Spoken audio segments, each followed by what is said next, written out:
Bamelan viral lantaran mengajar matematika dengan cara lebih mutakhir melalui live TikTok. Tentu ini menjadi perhatian terlebih ia sudah berusia 78 tahun hingga viral di media sosial.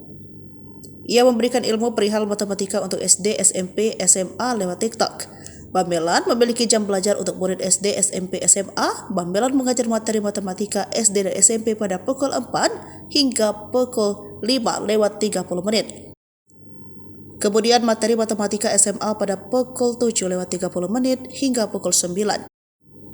Live itu dilakukan Bamelan di akun TikTok bernama Bina Prestasi Siswa. Tak cuma mengajar live, Bamelan juga akan memposting videonya untuk memudahkan warganet yang ingin menonton lebih dari satu kali. Ia sempat mengungkap alasan mengajar lewat live TikTok. Ternyata hal itu merupakan hobi dan panggilan hati Bamelan.